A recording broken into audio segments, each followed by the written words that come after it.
Good afternoon and welcome to another episode of CTLN Opinion Plus. As you know, this is a space for Latinos and for our opinions and our concerns.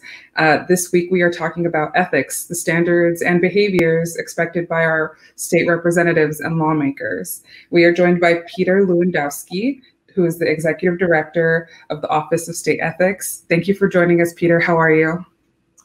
Good. Thank you for having me. Good. Could you give us a brief description of the responsibilities of your office? Sure. So the Office of State Ethics is a civil enforcement agency responsible for administering codes of ethics in Connecticut state government. Our mission is to promote honesty, integrity, and accountability in state government. And essentially, our activities serve an important public policy to prevent corruption, to defend government interests, attract good public officials to public service, and promote transparency. Mm-hmm. During a pandemic, it's kind of difficult to lobby in the traditional sense of, being able to work a room. How I'm sure lobbying has been changed to a more one-on-one interaction. How do we keep it ethical? How do we keep it above board, if you can answer that? Sure. So the lobbying community is required to register every 2 years with our office. We're actually undergoing we just started our new biennium this month. This month, we're February 1st. So at the beginning of January. And lobbyists are required to identify themselves when they speak to public officials, even in those under those circumstances where they have one-on-one discussions via Zoom or through public testimony before General Assembly that's conducted currently online.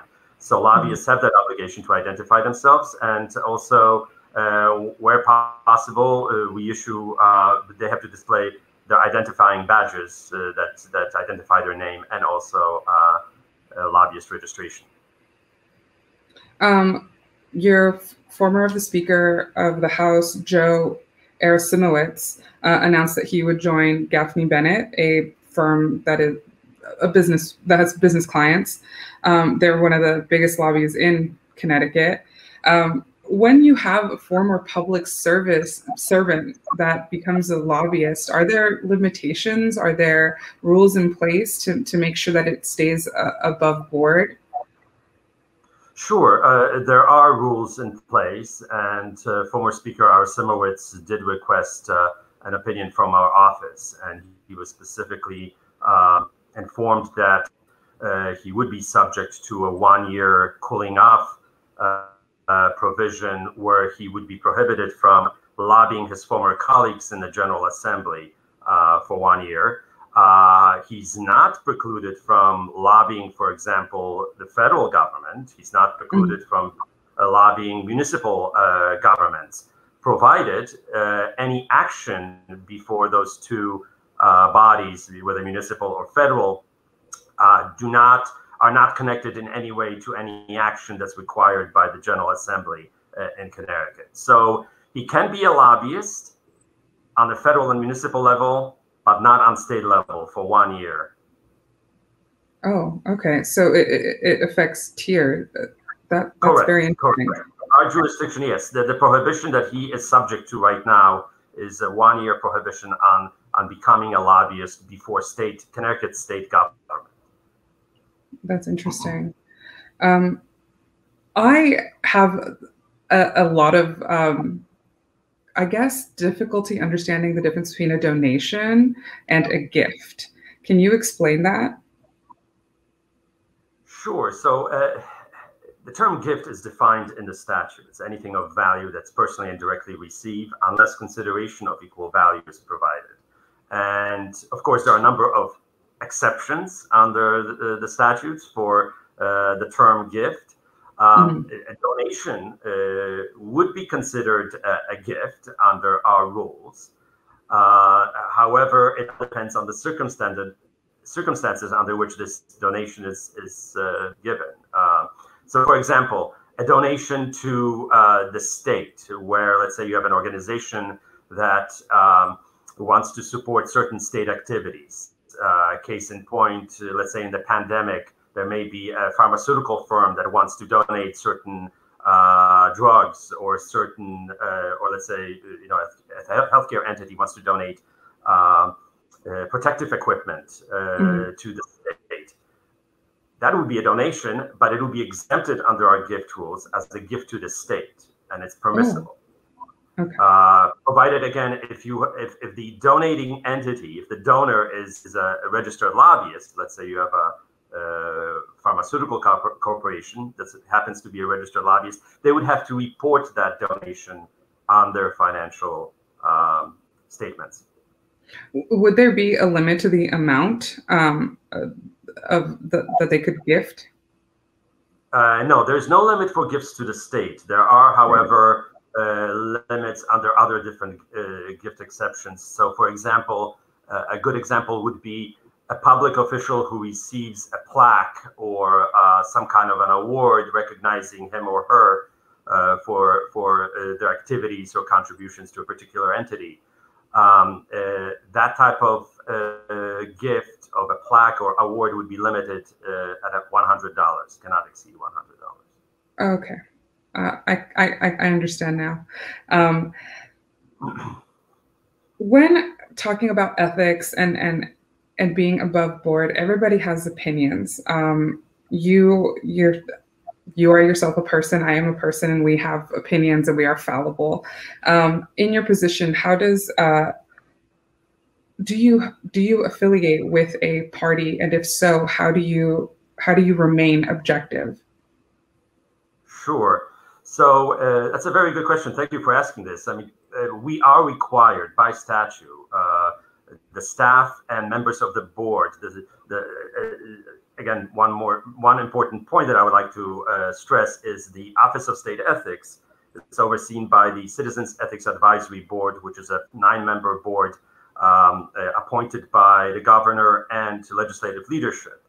And both the members of that board and the staff of the Office of State Ethics cannot be politically active in terms of their work, cannot be partisan in any shape or form. That's prohibited by law.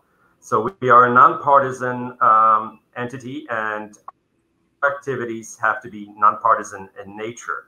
Now, that doesn't mean that I personally, as a private citizen, cannot vote or let's say belong to a political party, but that's my private activity. Cannot be in any shape or form have any influence on my state work and official activities as a member, as an employee of the Office of State Ethics, or if, let's say, in the case of a board member, as a member of the board. That's good to know. A lot of people don't think that judges or journalists, in my case, should have, the ability, or should vote, but others say differently. So thank you for explaining that. What happens? How can someone bring a possible violation? What happens when somebody reports it, and how can somebody report a possible violation of the Code of Ethics?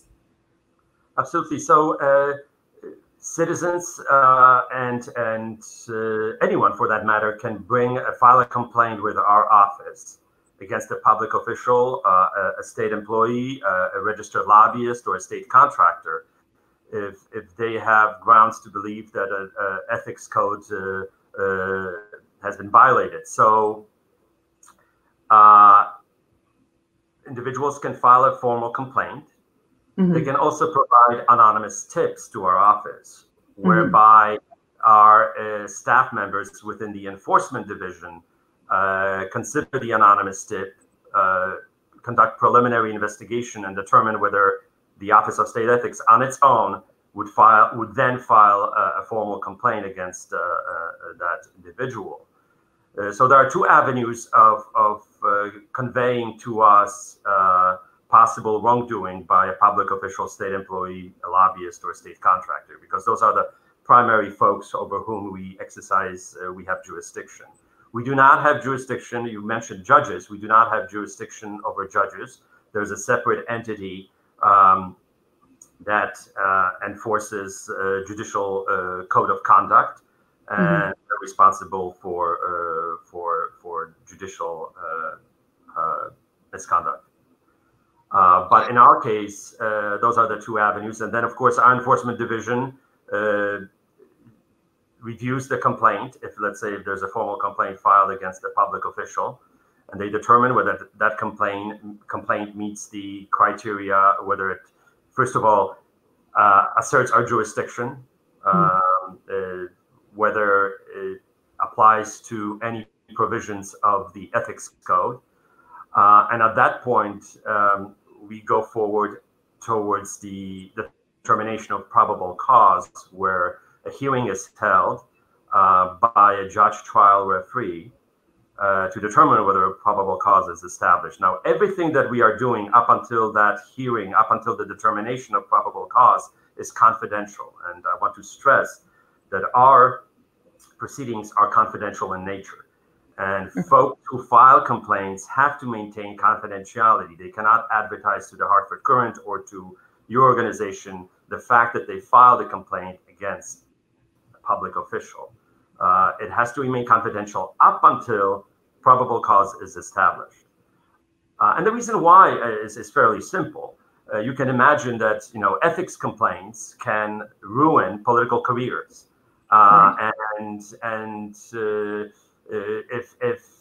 If ethics complaints became type of a political mudslinging, you essentially have total disarray, and the whole function of enforcing codes of ethics really becomes undermined. Interesting. Talking about political careers, there is a representative, a U.S. representative that is currently making a lot of headlines. A representative from Georgia who believes and spreads certain thoughts and conspiracy theories about school shooting as well as other things. As the executive director of an office of ethics, how would you hold that person accountable if it were at state level? Well, the interesting thing about the state code of ethics is the primary focus of the state code of ethics is on financial conflicts of interest, on misappropriation of state funds, those sorts of things. If someone espouses conspiracy theories out there, that would really fall outside of our jurisdiction and would really be in the domain of internal institutional discipline within Congress in this instance. If it was on the state level, possibly within either the Senate or the House. But it would not be our concern, the concern under the Code of Ethics for the Office of State Ethics to pursue some form of discipline against that type of official. Again, the primary focus of the state codes of ethics is the financial component to it. Right. I mean, money is somehow associated with corruption, and for good reason, right? Yes, yes. Yeah. And you know, the interesting thing is there may be, generally speaking about ethics, there may be an appearance of a conflict. Interesting thing about appearances in Connecticut, the Office of State Ethics does not have jurisdiction over an appearance of a conflict. There have to be real conflicts, whether direct or potential, for our jurisdiction to be asserted. Some address appearances, but the enforcement of appearance of a conflict is fairly difficult. So Connecticut sticks to direct and potential real conflicts, in other words, not just appearances. I understand. Thank you for joining us, Peter. This has been extremely enlightening. I learned a lot, and I think our viewers will learn a lot as well. So thank you so much for joining us and taking the time to explain what your office does and the importance of it. So thank you. Sure, thank you. Thank you for having me. And if I could just encourage your viewers to visit our website, there are a lot of interesting information, including plain language guides, which I think will be helpful. So thank you. All right. Thank you for joining us. That was Peter Lewandowski of the Office of State Ethics. And thanks to him once again for this wonderful and extremely insightful interview. That's all the time we have for today. Tune in next week for another episode. And don't forget to follow us on all of our social media handles, at Twitter at CT Latino News and Instagram at CT_Latino News. I'm Savani Campos with CTLN Opinion Plus. See you next time.